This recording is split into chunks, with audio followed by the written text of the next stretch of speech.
John here from Great Lakes Country, and I've got a pretty fun one for you today. Now, I've never been a huge fan of bologna. Obviously, everyone ate bologna when they were a kid. It seemed more like you ate it out of necessity rather than because you wanted to. Yeah, the cheapo Oscar Mayer or store brand, sort of slimy, gelatinous, floppy slices of bologna on a sad sandwich. But as with pretty much most things, once I got older and started exploring food and cooking for myself, I realized just how tasty bologna can be if it's made well and prepared well. So today, that's exactly what we're gonna be doing. I'm talking about making an entire log of real bologna, 100% from scratch. There's not gonna be anything weird going into it. No beaks or toes or lips or any other parts of the animal that may or may not be ground up in store-bought bologna. We're talking about some high quality beef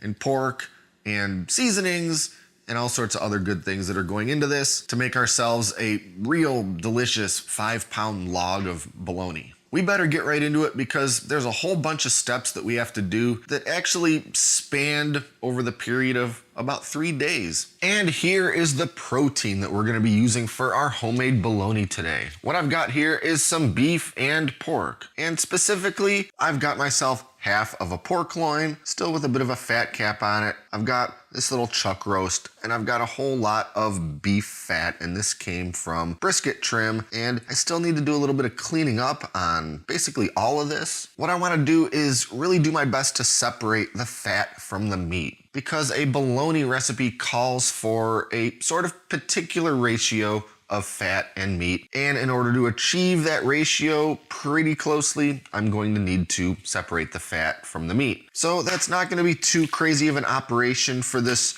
pork loin. It's basically just a fat cap. The rest of it is relatively lean. And so I'll just come in here and do my best and slice this fat away from the rest of it, trying to leave behind as much of the meat as I can.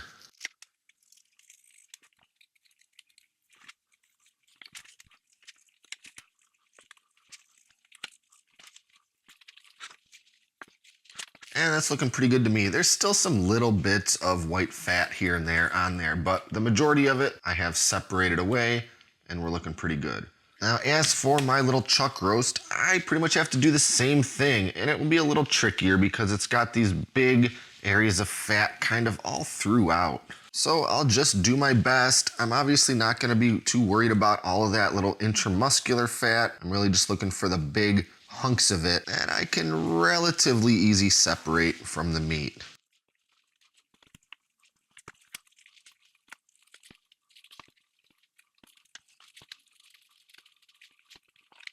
And some of the areas of fat on this chuck roast are really kind of just a slimy silver skin with some fat mixed in there. And that's not really gonna be amazing as the fat for this bologna. And since I've got plenty of this good brisket fat, I'm not gonna worry about trying to save every last little shred of that sort of stringy, slimy chuck roast fat. I mostly just wanna get that meat isolated at this point. All right, we've got the chuck roast trimmed up. We've got the pork loin trimmed up. Now I just pretty much need to take the rest of this meat and fat, cut it into some smaller pieces that'll go through the grinder nice and easily. Just cut everything up into some hunks.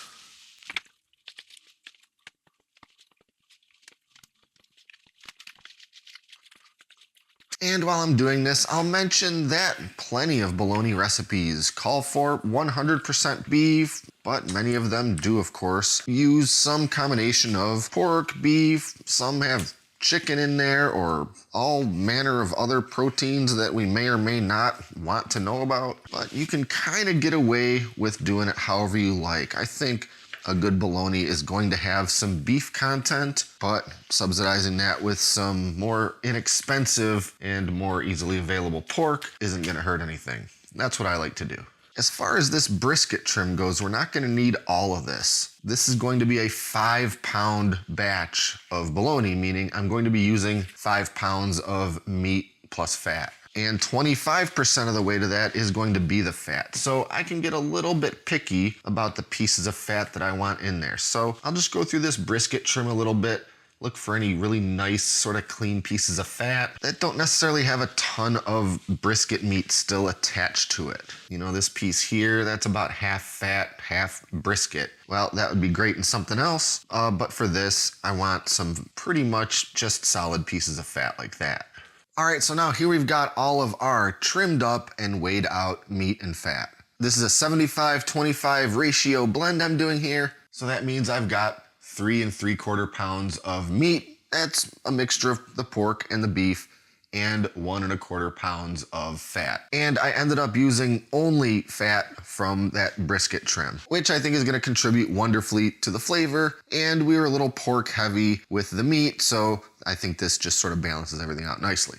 So now I've got all of my pork and beef and brisket fat laid out on a baking sheet, and this whole thing's gonna go into the freezer for a little while, just to get nice and firmed up so it'll go through the grinder super easy and clean. But while we're at it, let's get all of our seasonings together. And for this bologna, we have a bunch. First, we've got some kosher salt, then some garlic powder, onion powder, smoked paprika, nutmeg, white pepper, mustard powder, ground caraway seed, and our pink curing salt, also known as Prague powder number 1, and not the same thing as Himalayan pink salt. That's because bologna needs to be cured, and the pink curing salt is a curing agent. As always, I've measured out all of my seasonings and that pink curing salt by weight, according to how much meat this recipe will be using. And as far as all the individual quantities of all those different seasonings and the pink salt, of course I'll have those written out in a recipe in a link from the video description below. I'll get that all stirred in so everything's completely incorporated. And I'll also mention we're gonna be using a binder today, which takes the form of some milk powder. So seasoning and milk powder's ready to go. I think we can finally start grinding some meat. And when it comes to making bologna, the name of the game is keeping that meat extremely cold throughout the entire process of grinding, emulsifying, and stuffing. So I've had this entire grinder assembly in the freezer for a few hours. That includes the grind plate, the blade itself, and we're going to be re-chilling the meat between pretty much every step. So with the finest grind plate that I have in place in the machine, we're gonna start sending everything through.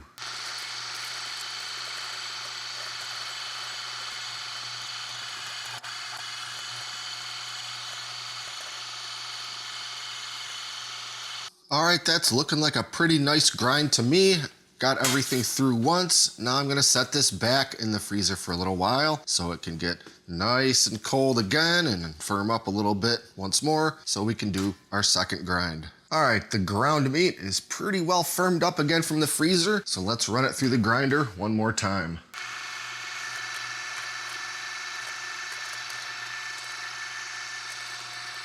Okay, second grind is looking pretty good, and now we can start adding our seasonings. So over top, I will sprinkle all of the spices and that pink curing salt, as well as all of that milk powder that we're using as the binder.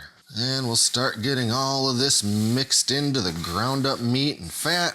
And in an ideal situation, I would do this step at the same time as the emulsification step, but I'm gonna be doing that with the KitchenAid mixer, and it's simply not big enough to fit all the meat at one time. So I have to do it in a couple of smaller batches. But to make sure that my curing salt and all the seasonings and everything are perfectly distributed throughout the meat, I have to add that before I start batching it out to do that emulsification step. So after I got all the dry ingredients mixed in somewhat, I'll go ahead and add my ice cold water. And just continue mixing that on in.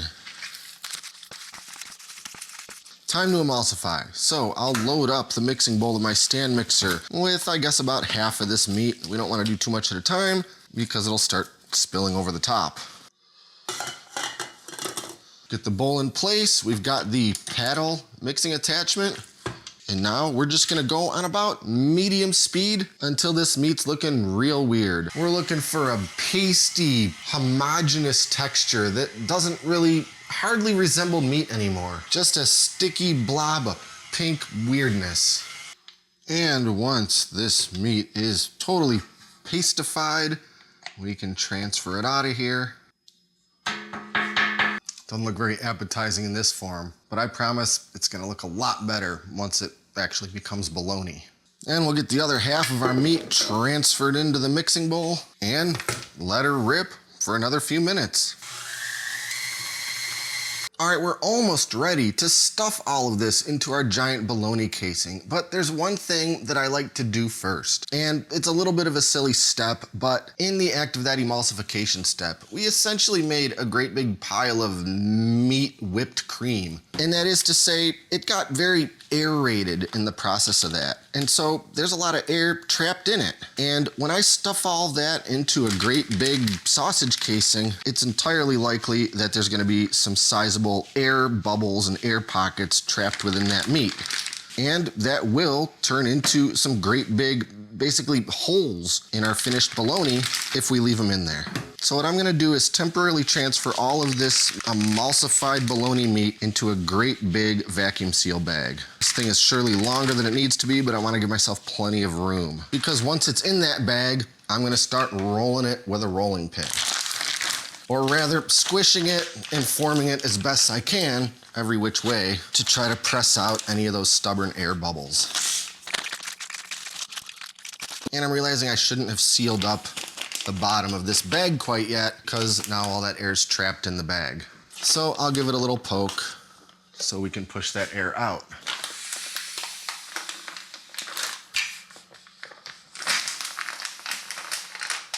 And you know what? As long as we've already got it in a vacuum seal bag, I might as well put it on the vacuum seal machine for a minute.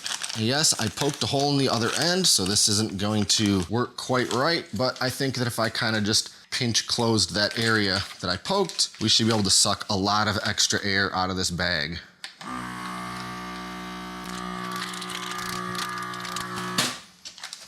All right, I think that's enough of that, and now we can take this giant meat paste pancake and get it transferred into the sausage stuffing machine. All right, I think we're finally ready to start casing up this massive bologna log. And since I've already got all of this meat in this plastic bag anyway, I might as well just squeeze it out of here right into the thing.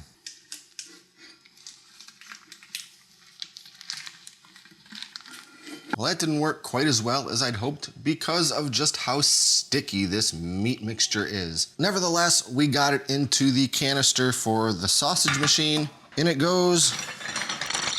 Give it a few cranks until we see meat start coming out, which of course is also going to push any air that was in the canister out before we put the casing on. Now, as for the casing here, we've got a great big 5.5-inch diameter red fibrous bologna casing. And I've had this thing soaking in room temperature water for about 30 minutes, get it a little more pliable and ready to fill, which we're gonna start doing now. So I've got just about the largest fill tube that I own on my machine, put on the casing and scrunch it all the way down to the other end. And as I start cranking, I need to keep a lot of pressure on this with my left hand. So this thing will fill absolutely as tightly as it can. Not really worried about a blowout with a casing like this, so we can get this very tight.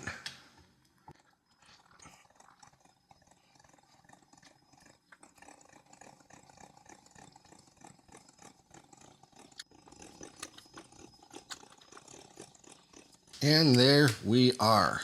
That thing is as filled as I can get it with the amount of meat that I have to work with. So we are gonna twist this thing closed super tight and tie it off with a string. Now I can snip some of this excess casing that I just don't need. And this thing's ready for the fridge. And I need to let this hang in the fridge for about 24 hours because I need to let it cure. I need to let that pink curing salt do its thing. And if at all possible, you really do want to let this thing hang in your refrigerator rather than laying it down on one of the shelves. I don't really have a great way to vertically hang something like this in my fridge, so I rigged something up. I got one of the shelves out of here. I tied a piece of paracord around a higher shelf, and from there, I can use a little S-hook and hang this chub of bologna. So hang it shall for about 24 hours, and we're gonna pick this back up tomorrow and move on to the cold smoking step.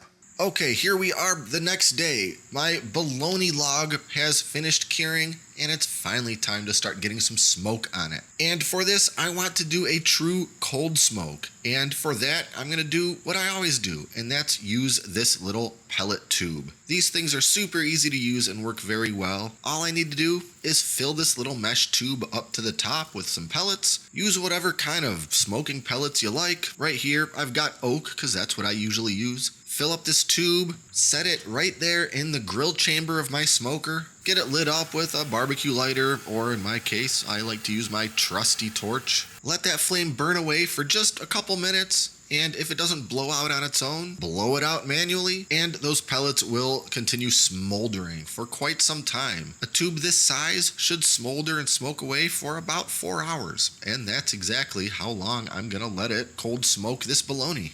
And just a reminder, the only reason that we can cold smoke this big hunk of meat is because it was cured. It's about a 70-degree day outside, and this cold smoking tube is putting out basically no heat, and the only way we can leave a bunch of meat sitting out in 70-degree temperatures for 4 hours is if it is in fact cured. And in case it's not obvious, this red fibrous bologna casing is indeed smoke permeable, which just means that smoke can penetrate it and get to the meat. And I guess if it couldn't, that would basically defeat the whole purpose. One last thing to mention. In a perfect world, I would hang this bologna vertically in the smoker, pretty much just like how I had it hanging in the fridge. But I simply don't have a smoker that will accommodate that. If you've got some kind of barrel smoker, or even some of the deeper kettle style smokers, you could make this work. But for me, I am just gonna have to lay that thing down, right down there on the grates. And because I don't really want it to settle or flatten on one side, I will come in here and rotate this whole log, I don't know, probably about every half an hour during this 4-hour smoke.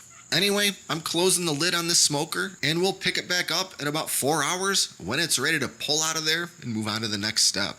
Okay, this bologna log has been smoking away for 4 hours, and finally we can move on to the next step, which is to bring it up to temperature so that it's fully cooked. My preferred method is to do a hot water bath, aka sous vide. I will carefully just lower this thing into this hotel pan filled with water. That's 180 degrees. And I'm gonna leave this in here until the internal temperature reaches 155 degrees. So I'll go ahead and put in one of my little thermometer probes, just kind of pierce it right through the casing, make sure not to dip my hand into that hot water, and we'll just let this cook away. Now you could certainly use the smoker to do this step. That is the bringing it up to 155 degrees internal step. But it can be tricky to maintain a consistent temperature that's that low in a smoker, particularly a small offset like mine. If you have a pellet smoker that can go to 180 degrees, that would be a pretty decent option. But there's not really anything that can go wrong with doing it the sous vide way. We know exactly how hot the water is, and it's gonna stay that way. We can pull this thing out exactly when the internal hits 155. So it's gonna take about 2 hours to reach that. So we'll just let this thing cook away, and we'll pick it up in a little while. Okay, this bologna has been cooking away in that hot water for just about 2 hours. So now we need to rapidly stop it from cooking any further. So I've got another tray here filled with cold water, and I'm gonna add a bunch of ice to it to make it even colder. And now I will do my best to very carefully pick this bologna up and move it over to the ice water.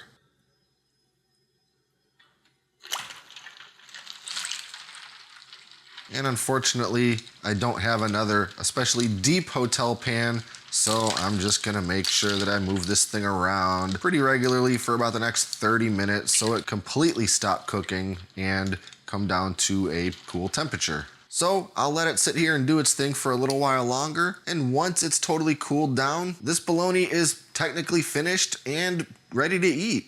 And at last, here is our finished bologna. I did end up hanging this in the fridge overnight once again, just because by the time that I got it finished cooking and cooled back down, it was pretty late at night. I figured I'd pick it back up the next day, and that's where we are now. So I'll go ahead and cut this red fibrous casing off of here so we can take a look at how we did. And well, that looks like a big old piece of processed meat if I've ever seen one. It did appear to get a little bit misshapen on the bottom here, probably from where I first set it on those grill grates yesterday, but I'm not worried about that in the least bit. The ends came out really nice. This is the pre-tied end of that fibrous casing. This is the end that I tied. Not quite as nice, but still pretty good. So let's cut us a slice of this thing and see how it came out. I'll just get one of these ends kind of cut off here, and that's looking really nice to me. And of course, I still did get a few little air pockets in there, and this one's kind of a big air pocket, but overall, that's looking really consistent, really nice. I'm extremely happy with how that came out. Now at this point, I could get the meat slicer out and just start slicing this up into deli slices, but I do have a bigger plan for this bologna chub, though I would be remiss if I didn't cut myself a little sample slice and try it out just like this. All right, here we go. Let's give this thing a try.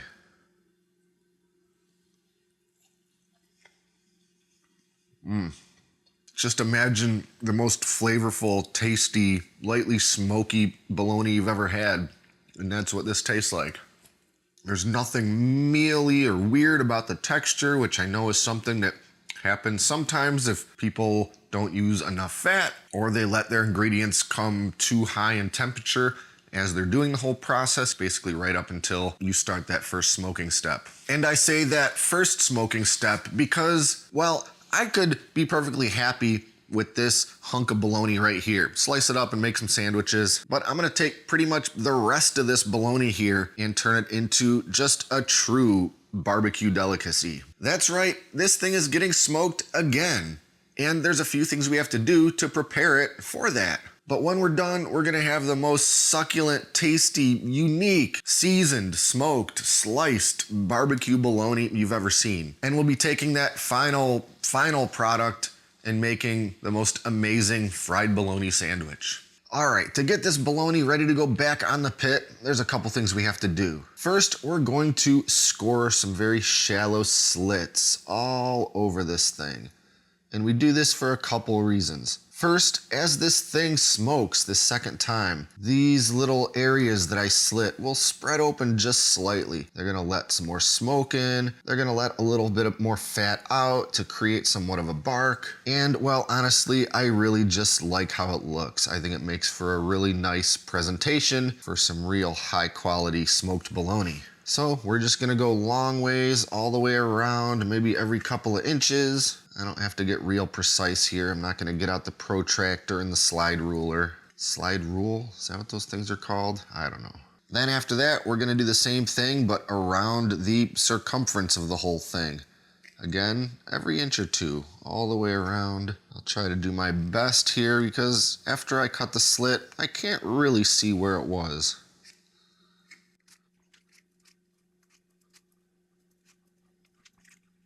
Okay, and after we've made all of our slits, we need to slather this thing in a binder. And I don't use binders for a lot of things, but for this, it's gonna make a lot of sense to really help the seasoning rub that we're gonna put on there stick to it. And your common thing to use for this, and what most people do, is just some yellow mustard, but I gotta tell you, I don't have any yellow mustard because I sort of hate it. But I do have some good Dijon honey mustard, which is gonna work all the same. So I'll just start getting that brushed on here. Nothing too particular, just a, I don't know, relatively thin coat of this Dijon mustard all the way around. And like with all binders, it's not really gonna taste like this mustard when it's all done. I could have used some olive oil or some mayonnaise or some other thing, but mustard in general goes pretty well with the flavor profile of bologna. So next, we need to season it. And for this, I'm gonna be using my favorite homemade pork rub, which I showed how to make in a recent video. In case you're interested in making the most delicious pork barbecue rub ever. And we're just gonna get this thing seasoned up. And I'll mention, I'm not gonna go on super heavy. really just kind of a medium dusting over the whole thing. Because this is bologna, and it's already got a whole lot of different seasonings and salt and flavors going on inside of it. So we're really just putting a layer of this rub on the outside, create a bit of a bark, make it look beautiful, add some extra flavor of course, but we don't have to go super crazy. Pretty much whatever sticks to that thin layer of mustard is all we need. Now I'm just gonna let this seasoned bologna log sit in the fridge for a little while we get the smoker fired up. And for this smoke, of course, we won't be doing a cold smoke, so I'll get a chimney full of some good lump hardwood charcoal fired up, then dump that into the firebox of my Oklahoma Joe, add a couple of little oak chunks, and just let this whole thing come up to temperature. And once I've got this smoker up to a pretty steady 250 degrees or thereabouts, I'm putting in that bologna log. I'll just stand it up on its end here and let it smoke away for about 3 hours. I'll do my best to maintain that 250 degree temperature. And in case it's not obvious, we're not trying to cook this thing. This bologna is already completely cooked. All we're trying to do at this point is develop flavor. Get some good smokiness on there, build up a little bit of a bark with all that seasoning, just elevate the whole thing to another level of deliciousness. So I'm not even gonna bother with a thermometer probe inside of the bologna. I'm just going 250 degrees for about 3 hours. Okay, it's been just about 3 hours. This thing is looking incredible. So we're taking it out of the smoker, bringing it back inside, and I'll let it rest for just a little bit. Not that it really needs a rest like a big piece of brisket or other kind of meat would need. I just want it to cool down enough that I can actually handle it and start slicing it up. Okay, and after what seems like a ridiculously long amount of time to make some amazing bologna sandwiches, we're finally ready to start slicing this thing up. And while this particular electric meat slicer is kind of a piece of junk and doesn't slice very consistently, I think it's still gonna do a better job than I could do freehand with a knife. So let's give it a shot.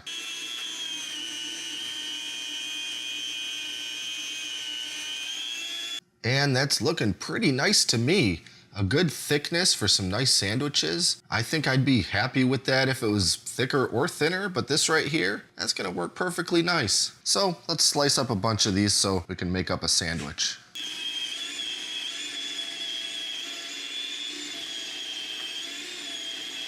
All right, now we're back outside and I've got the propane grill side of my smoker combo fired up. I've got my steel flat top insert in place, heated up, and now I'm slapping down those slices of bologna because of course this is a fried bologna sandwich. They don't need a lot. We're just frying bologna here, same as you always would. Once they start to curl up a little bit, take on a little color, start smelling delicious, I'll give them a flip, another minute or two on the other side. And in the meantime, we gotta toast up some bread. So I got some mayonnaise spread on just one side of a couple nice pieces of white bread. Throw those down on the griddle for a minute or two until they're golden brown. All right, we've got all our components, some beautifully toasted bread, only on one side, because that's how I like it, and we can start building this thing. I could do the old cut each slice of bologna in half so it perfectly lines up with the edge of the bread, but I don't even think we need to get that fancy because there's gonna be no shortage of bologna, and I don't think a symmetrical presentation have a chance at outshining the pure flavor. And of course we need some cheese, and all sorts of cheeses would be tasty here. Good old American cheese, there's nothing wrong with that. For me, my personal favorite on a bologna sandwich is some good provolone. And yes, ordinarily I might go ahead and just melt this cheese right on that bologna while it's still on the flat top, but sometimes when you're shooting a video like this, it's kind of tricky to juggle all the different parts while still making sure to film everything. We'll just get that cheese on there, give it a little love with the old blowtorch, see if we can't get that cheese a little melty right here. That's looking pretty good to me. Okay, two more things. First, just a little bit of that Dijon mustard on the inside of one of the pieces of bread. Not too much, because a little bit of mustard of any sort goes a long way in my opinion, and I certainly don't want it to overpower all those other flavors going on in there. And lastly, why not some good dill pickle slices? Because of course, those flavors all go together. Think of a poor man's Cubano or something like that. There's no way that's not gonna be good. Now, on goes the lid. I think I actually want this to be the other way so I can admire the beautiful little edges of that bologna there. Now I can slice this thing in half and take myself a big old bite after all this hard work.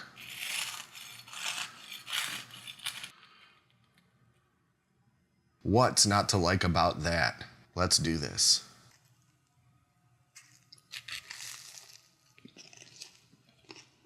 That right there is a top-notch fried bologna sandwich, if I do say so myself, which I guess I just did. There's not a single thing about that I don't find enjoyable. Sure, you could make something on par with this sandwich right here. If you bought yourself a big log of bologna from the deli and did the whole scoring it, slather it, season it, smoke it for a while, then slice it up and turn it into a fried bologna sandwich, that would be pretty darn good. But I gotta say, there's something pretty satisfying about having done this from absolute scratch, every single step from beginning to end. And I know it was a lot, and I know that the average person probably isn't going to go through all of that just to make some bologna. But if you're into sausage making, if you're into food science, or really just wanna get into a pretty elaborate project to make something kinda cool, this is a good one to do. And if you want to see the exact recipe for what went into this bologna that I made here, because again, I'm sure I didn't get super specific about the quantities of every one of the seasonings and things as I was doing it, because who wants to write all that down?